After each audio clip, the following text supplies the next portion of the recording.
vivant. Alors la question que j'aurais envie de poser pour rebondir là-dessus, c'est en fait, l'idée, c'est effectivement qu'un artiste vient intervenir sur un lieu.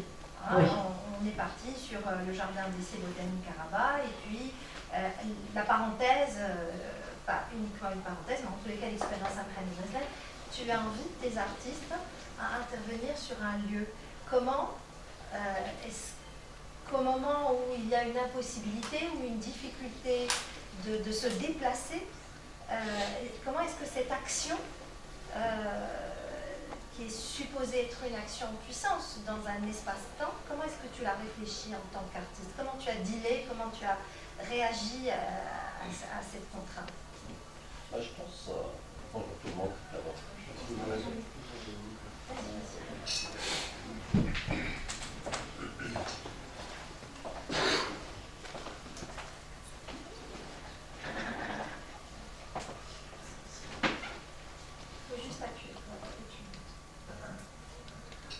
Bonjour tout le monde.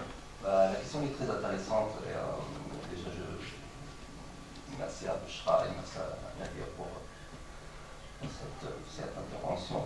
Je crois par rapport à l'espace, je pense à l'espace et pas sur place aussi, parce qu'il y a l'histoire de l'espace. Donc on a discuté sur ce projet-là, on a discuté avec Bouchra pas mal de temps sur l'histoire de moi, j'ai fait un espace dans ma tête. Donc j'ai essayé de travailler là-dessus, en même temps de préparer le terrain pour aller faire l'intervention là-bas. Et malheureusement, il y a eu des petits problèmes familiaux, donc je n'ai pas eu. Mais on a continué de travailler là-dessus, on a continué de parler, d'envoyer des choses, d'envoyer des petites d'échantillons. Bouchra m'a envoyé pas mal d'échantillons de l'espace. Donc moi j'ai fait un travail de recherche historique par rapport aux plantes, par rapport aux habitudes des gens là-bas, et malheureusement j'ai pas donné forme à ça, mais ça reste toujours le processus que j'ai entamé jusqu'à aujourd'hui qui est pour moi considérable. Donc ça reste un travail aussi. Et par rapport à ton intervention de cette année, est-ce qu'il y a eu une forme d'histoire pas non aboutie, mais non finalisée, que tu continues pour l'édition de 2024, ou c'est quelque chose de complètement différent?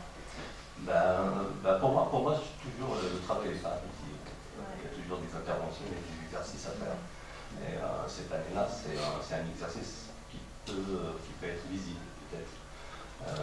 Mais le travail, c'est vraiment de travailler, de rentrer dans le sujet, de rentrer dans les détails, de discuter avec les autres artistes, de discuter avec les opérateurs, et d'avoir des possibilités, en fait, de poser la question, est-ce que c'est possible? Est-ce que ça me convient? Est-ce qu'il y a des choses à dialoguer? Est-ce que je peux parler avec quelque chose? Et à partir de ce moment-là, oui, ça peut être visible, ça peut être juste, on raconte des histoires ensemble, et c'est ça qui peut aboutir aussi à d'autres réflexions sur d'autres sujets, sur d'autres projets. Alors ça c'est intéressant, je pense pour nous tous et pour les étudiants particulièrement, à quel moment on cesse de considérer que l'intervention de l'artiste, on en a parlé je pense la semaine dernière, c'est de produire des objets, ou de produire tout court. Quel est le rapport, c'est toute l'histoire de l'art contemporain, sur la notion de performance de l'artiste, dans son atelier ou dans son espace, ou sur le parcours temporel d'une recherche. On est souvent en attente de quelque chose, alors que le résultat il peut être palpable, comme tu le dis, ou en devenir, ou il est là, mais pas dans la forme qu'on attend de lui. Et je parle d'un public marocain. Oui, la forme, je pense, c'est juste la petite langue pour parler avec quelqu'un, mais cette langue, c'est juste la facilité de la communication avec l'autre. Mais le travail, je pense, c'est à la langue, mais la frontière de passer à l'art, de traduire ce qu'on a envie de faire à quelque chose qui est visuel, je pense qu'il est très subtil. Même les artistes, je pense, sont incapables d'expliquer ça. Ça dépend des matières premières, ça dépend est-ce qu'on est satisfait de ça, est-ce qu'on est trouvé quelque chose qu'on ne cherche pas déjà, parce qu'on part sur faire l'enquête sur quelque chose et après on tombe sur quelque chose. lié ici pour le bien.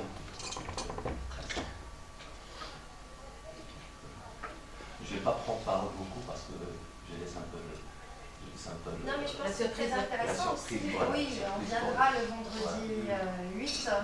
Alors j'ai souvenir que pour l'une des éditions, il a plu des cordes le jour du vernissage. Bah en fait, il pleut à chaque vernissage au l'état d'urgence à Soroti.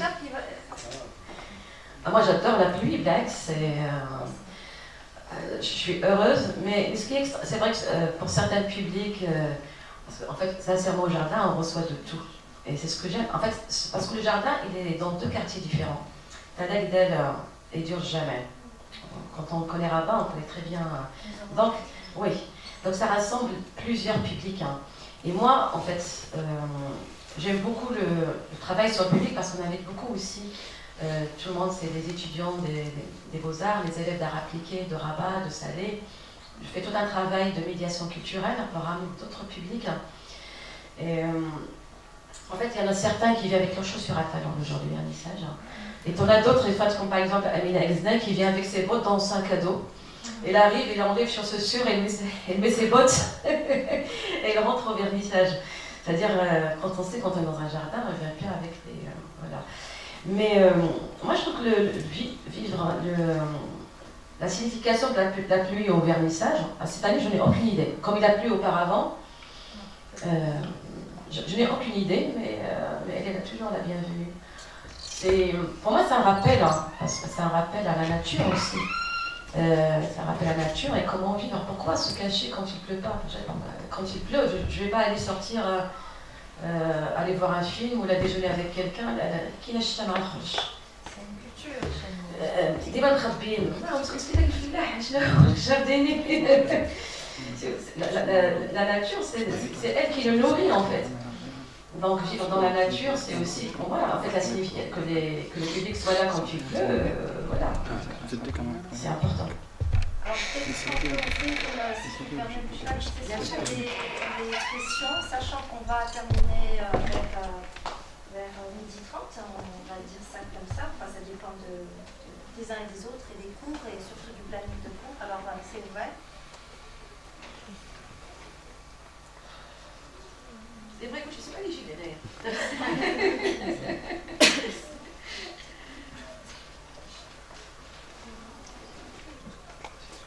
On fait un cours on rassemble plusieurs questions ou là on peut faire des questions-réponses. Hein? Je viens un peu de toi, comme ça on peut. Moi, je reviens les deux. Alors, comme ça je vais. Bonjour. Au Méma, peut-être qu'il y a aussi les étudiants doctorantes qui font des thèses, notamment au Méma sur l'art contemporain, donc peut-être que tu peux... Voilà. Bonjour Madame Boucha, bonjour Madame Jadia. Merci beaucoup pour cette présentation qui était très très intéressante, notamment dans le cadre de ma thèse, là où je travaille sur l'art contemporain. Et je me rappelle au début, vous avez parlé de ce renouveau vers l'an 2000. Juste après, il y a eu ce changement culturel où tout est devenu vraiment possible à ce moment-là. Ma question elle va juste porter sur ce point-là. J'aimerais bien que vous me parliez justement de comment vous avez ressenti ça, quels ont été les éléments qui vous ont fait ressentir que voilà, on peut changer les choses par rapport à l'art, par rapport à la culture. Et inventer. Je pense que Maïma, tout à l'heure au début, tu as parlé de ce moment important dans les années 2000. D'ailleurs, on le voit dans l'histoire des structures culturelles et des productions des œuvres, que la fin des années 90, le début des années 2000, on va voir naître les espaces que tu as cités, comme l'appartement 22, comme la source du Lion, où on va avoir avec des artistes et des curateurs comme Abdel Keloun ou Hassan Darsi et d'autres artistes. Je crois que je me limite là à ces deux figures importantes, mais bon, il y a eu d'autres, bien évidemment, qui arrivent avec, peut-être après une formation, des expériences en Europe. Ils ont été dans une immersion avec avec l'art contemporain, ils arrivent avec des projets plus ancrés dans la société, plus en interface avec des projets de société, comme ça va être pour la Source du Lion avec le parc de l'Ermitage, c'est ça, ou le projet de la colonne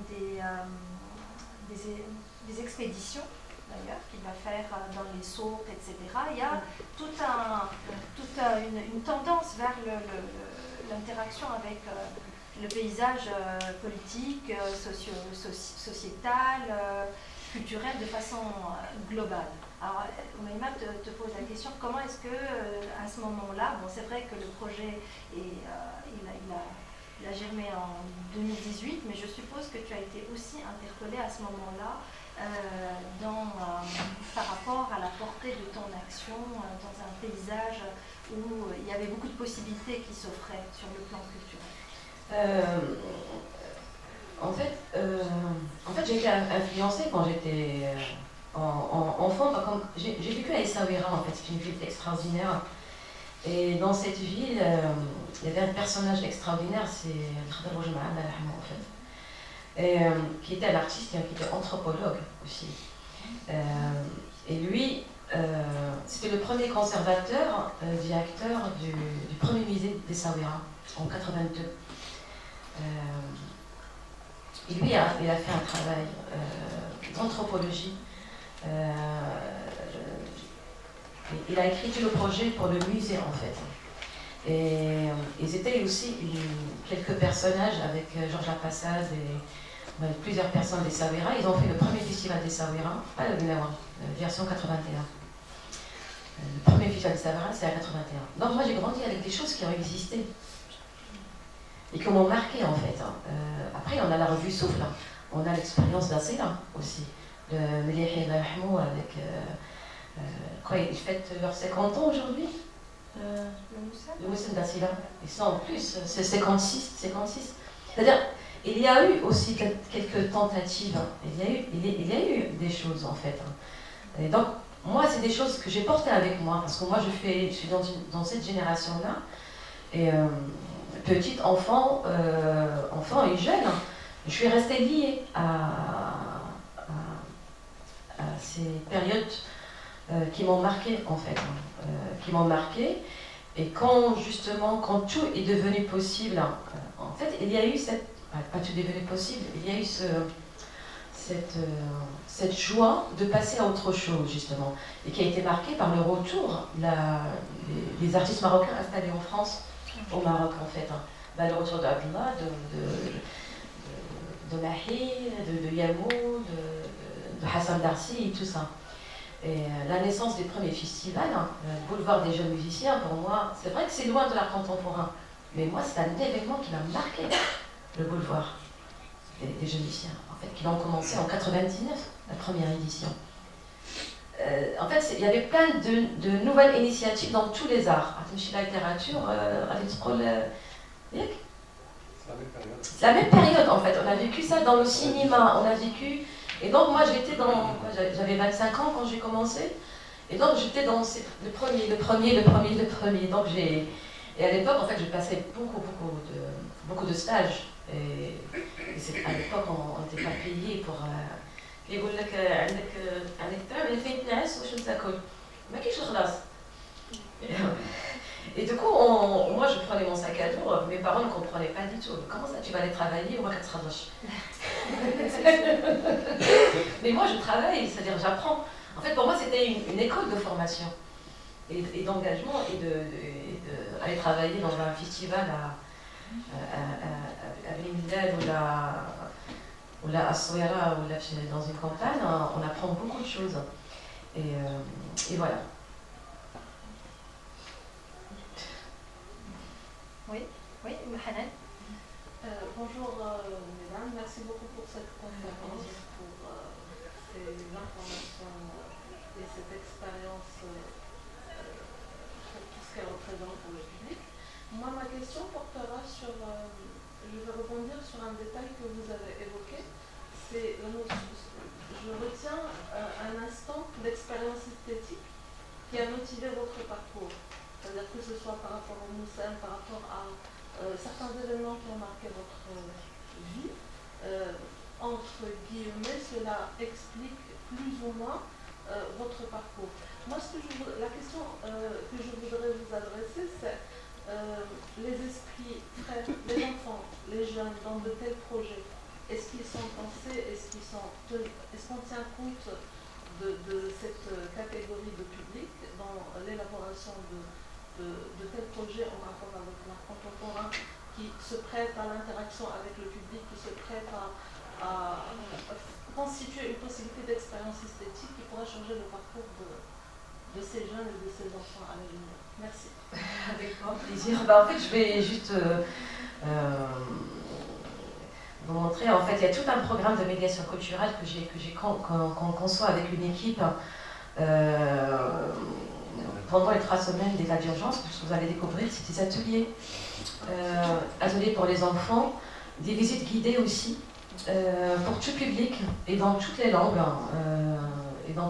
Darija, Inglésia, Françawia, pour s'adapter à tout le monde, avec un français niveau طالع français شويه, donc s'adapter à tout le monde. باش يجي الحاج والحاجات هما نشرح لهم شنو كاين. Donc il y a tout un travail de médiation, et parce que là vous allez voir, c'est même les jardiniers, je leur fais une visite guidée. Pour moi c'est très important parce que c'est un des publics d'état d'urgence. Là c'est les ateliers, donc c'est j'espère que j'ai répondu. Oui, parfaitement.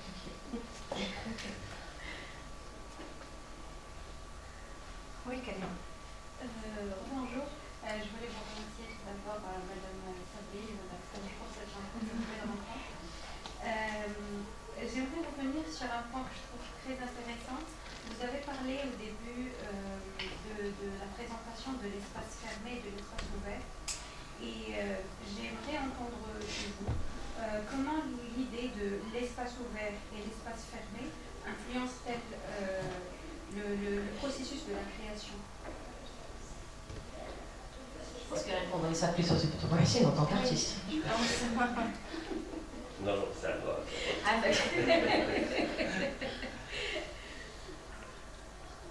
Vas-y. Non. Là, elle travaille avec les artistes. Les curatrices créatives. Viens de le dire à moi.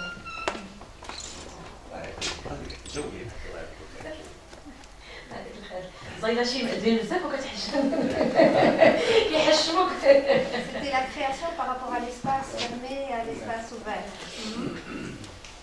Je pense que non, alors, je suis moins concernée par ton événement, mais par contre, je pense qu'on peut écouter les deux points de vue. Le point de vue de l'artiste, parce que la question est quand même ciblée.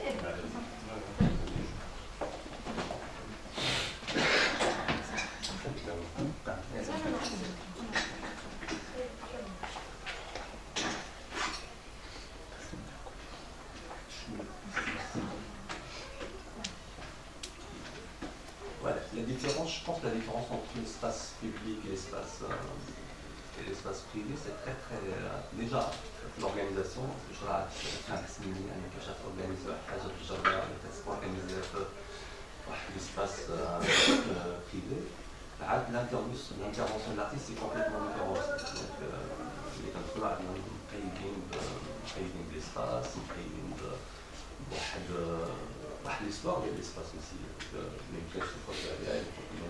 حتى لا ريفليكسيون بارابور الخدمه اللي غادي يعملوا غادي تكون عندها هذاك القالب ديال ولا لو كادر ديال هذاك l'espace. L'espace public c'est vraiment presque كاين واحد النوع ديال نفرضوا على شي واحد يشوف شي حاجه. مثلا شي واحد ساكن حدا الجردة ما كنعرفوش واش بوزيتيف ولا نيجاتيف، غادي يخرج في الصباح غادي يشوف شي حاجه. دونك لا ريفليكسيون اللي يدوب انا كنشوفوا مثلا واحد النوع ديال البيبليك ولا دراسه ديال البيبليك، دراسه ديال واحد النوع ديال الناس اللي غادي يشوفوا التقييمه. دونك كتكون بلي ديفيسيل من ناحيه ديال حتى الاسبوع ديال الفضاء حتى هو والناس شي دونك كتكون فوالا كتكون واحد الخدمه اللي بليس كومبليكي انا نخدمو في واحد الاسباس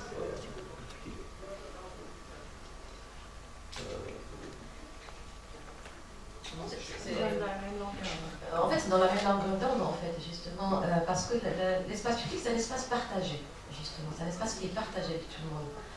Donc, c'est en fait, pourquoi l'éphémère aussi, c'est aussi pour que je ne sois pas imposante. En fait, moi, avec mon projet, je sois imposante et que l'espace public, il y ait des œuvres tout le temps. Parfois, on a besoin qu'on respire aussi. Pas que l'art.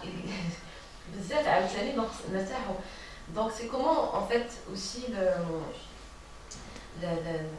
c'est pour ça qu'il y a tout ce travail de médiation, en fait, pour moi, qui va avec le projet artistique. Parce que s'il n'y a pas ce travail de médiation avec le public allait quand même agressif. Il peut devenir agressif quand même. S'il n'y a pas un travail de médiation, il peut réagir négativement. Même le premier public, les jardiniers. C'est les jardiniers, moi le premier public. Et alhamdoulilah, depuis 2018, en fait, ils sont là parce que d'abord, ils assistent les artistes. Parfois, un artiste يقول لك هذه انت تعطي لها فلور ديالها هذه الغازون شحال كتطوندي والله خاصو يتنحت عليه الشمس كيفاش من هنا ولا دونك شكون اللي كيعاوننا ce sont les jardiniers, c'est notre première. Mais quand on est installé, c'est eux qui prennent soin des œuvres. Et j'oublierai jamais en 2018, je n'ai pas la photo, c'était, en plus, 2018, il n'y avait que des hommes jardiniers. Et depuis 2020, il y a des femmes jardinières. Alors, il n'y a que des hommes. Masculins, mais magnifiques, extraordinaires. Et en fait, j'avais sa femme Nazir qui avait une installation avec des poupées, en fait, qu'il allait الحجر باش يبقاو flottants في واحد le bassin en fait. Et donc il y avait une cinquantaine de poupées en fait qu'on a acheté. Mais on va pas acheter et donc les poupées كان خاصهم يتحلوا من le bassin, tu vois. Poupée, c'est du féminin. Le corps féminin qui va s'ouvrir. Donc voilà, la poupée. Mais qui a fait ce travail-là? C'était les jardiniers. Donc il a des nudes d'abord, qui fait de la houija. وهذوك الرجال وانا حشمت واحد لقيتها انا هربت باسكو قلت شي حد مي وكيرجعوا كيجيو لي من الجردان الفوق كيجيو يفولي جو كلهم يخدموا معاهم قال لك on n'a jamais joué aux poupées parce qu'on est des papas en fait. On nous a interdit de jouer avec des poupées. Donc voilà, le travail de médiation, c'est ça le travail dans l'espace public. On prend des risques. C'est pour ça en fait les artistes, ça aide un artiste. En fait, c'est un danger en fait. C'est pour ça en fait j'ai toujours du retard pour avoir l'autorisation de la wilaya. Parce que c'est un danger. Je suis à J-2, j'ai pas encore l'autorisation de la wilaya. On n'est pas encore installé. On ne sait pas si on aura le vernissage le 7 ou si on va le reporter. C'est ça qui est bien, je crois. Hein? C'est ça qui est bien. Oui. Mais je suis avec vous parce que j'adore la rencontre avec les jeunes, avec les étudiants. Parce que j'aimerais bien vous recevoir le 7 au jardin, le 8 au jardin. Que vos parents, vos familles, vos proches soient là. Et que l'art contemporain ne vous éclaire comme je. Mais c'est pas intellectuel.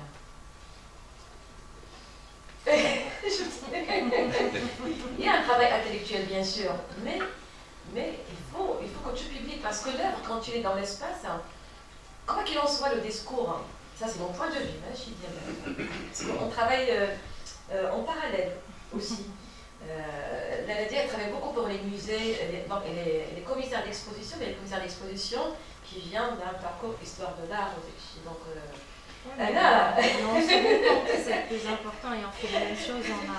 Non, je pense qu'il faut dire ça, même indépendamment des backgrounds desquels on peut venir, le plus important c'est qu'on se rencontre et qu'on travaille autour de choses pour lesquelles on a de la conviction. Et à tous les niveaux, on a des interlocuteurs, que ce soit avec les scénographes ou les médiateurs ou les éducateurs dans les structures on va dire, plus institutionnalisé comme les grands musées, etc. Mais ça peut être aussi dans une structure éphémère, dans un espace. Non, je pense que ça, c'est quand même important de souligner que c'est un écosystème où on se complète. Parce que les gens qui viennent au jardin, moi ce que j'aime beaucoup, c'est que les gens qui viennent au jardin, ils me demandent où est-ce qu'on peut voir ça tout le temps.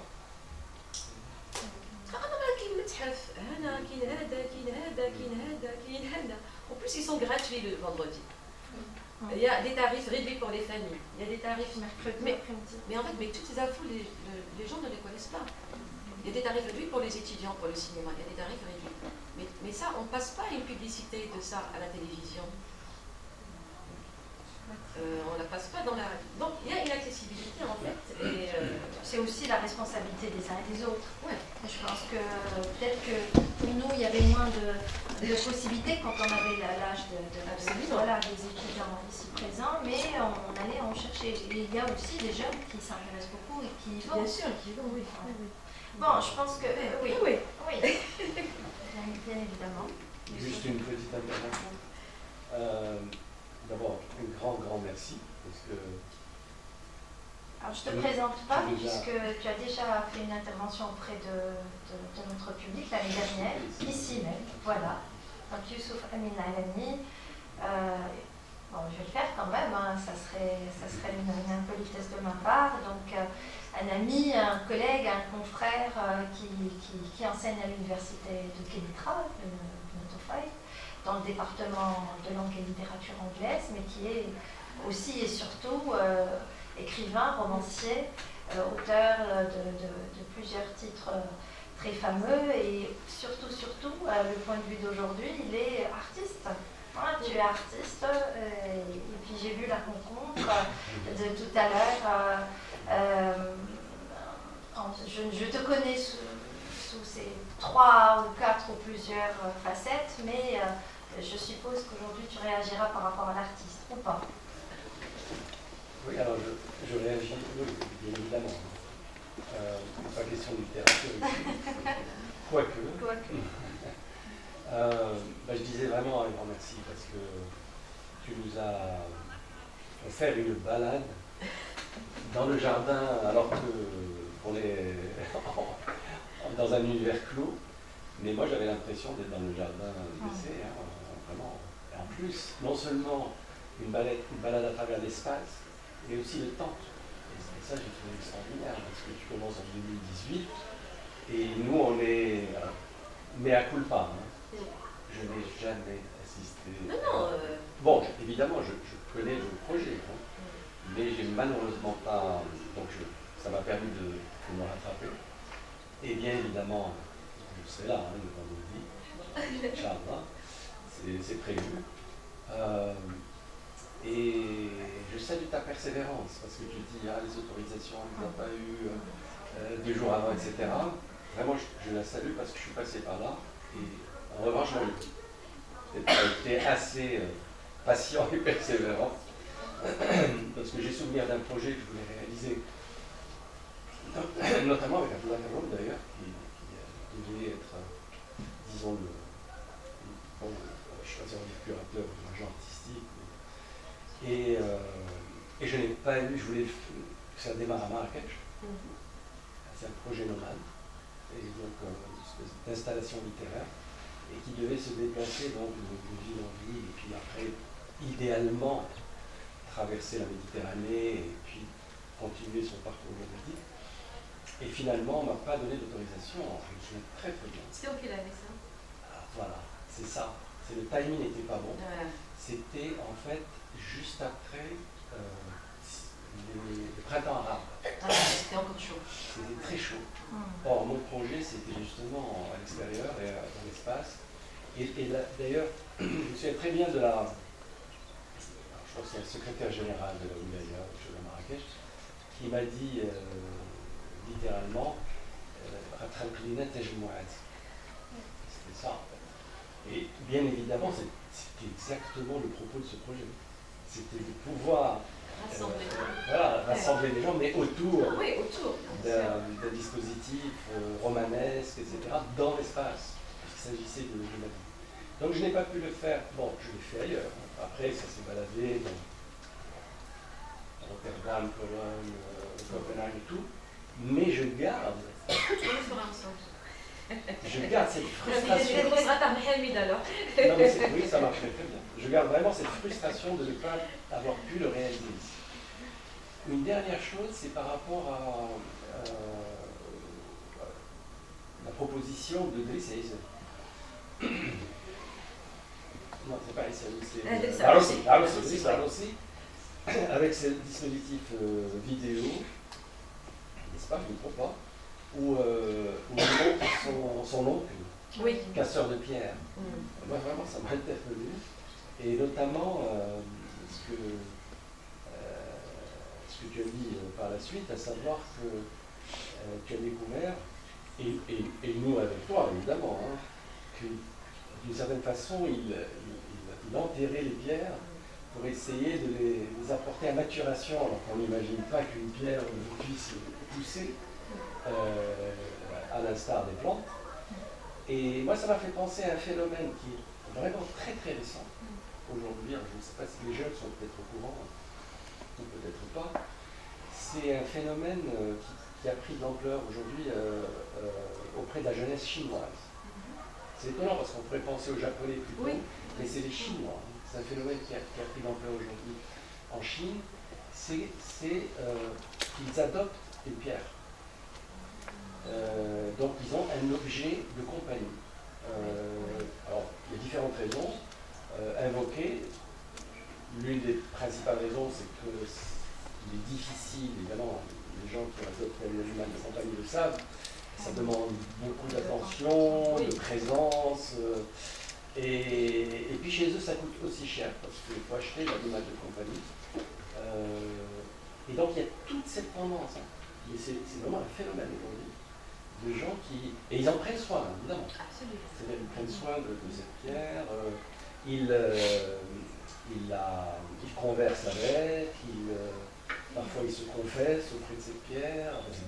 Tout un phénomène. Tu as des travaux avec la pierre aussi. Je vais le faire parler. Non, parce que c'était pas prévu en fait. Excuse-moi. La pierre. Ah, la pierre. La pierre en fait. Oui, je travaille avec la pierre, mais elle a vécu avec moi pas mal de temps. Ouais.